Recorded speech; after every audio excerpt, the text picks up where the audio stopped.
but what I found out is in fact antenna bands. So a lot of you were correct in bottom. However, we've got yet another phone with a bottom facing speaker, and while it's super easy to cover up while holding in landscape, it does sound pretty darn good and can get really loud. I'm actually pretty impressed for a mono speaker located on the bottom. But next to that is the USB-C port, which I was pretty stoked to see. The back of the device sports a new fingerprint reader and power button combo, replacing the power/volume cluster we've seen from the past several generations. And now the volume button has been moved to the left side of the device. And all I can say about the fingerprint reader performance is that it's okay. Certainly not the fastest or the most accurate fingerprint reader I've tested, but certainly not the worst either. And I do like that, like the Nexus 6P, all you have to do is place your finger on it to unlock instead of having to actually press the button, which is kind of cool.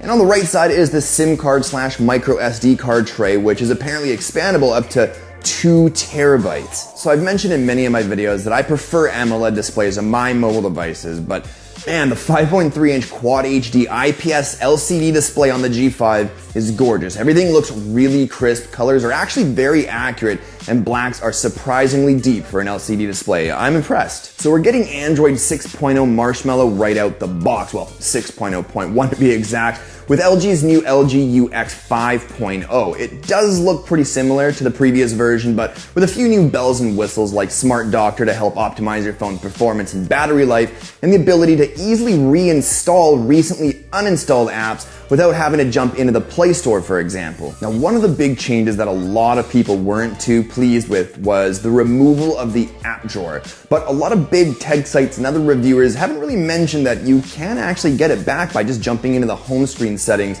and then selecting the home and app drawer option. Though that option's been left out of my review unit, I can still get it back by selecting the easy home option if I wanted to. And with a new Snapdragon 820 CPU and 4 gigs of RAM having an orgy with Android Marshmallow, performance is snappy with no visible lag or stutters that I've experienced so far, though a few months of usage should tell a different story. And gaming performance has been great, with the back of the phone only heating up just a tad bit more than the Galaxy S7, but still hardly noticeable. Okay, now let's touch base on the modularity aspect of the G5. So okay, I think it's really cool and love that LG did something totally different than any other major OEM.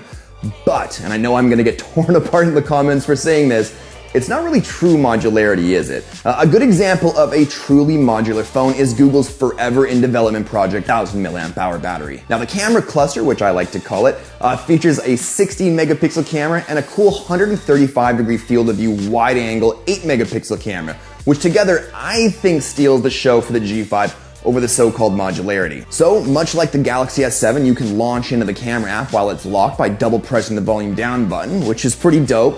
And you can also switch between both cameras by tapping a button in the app at the top.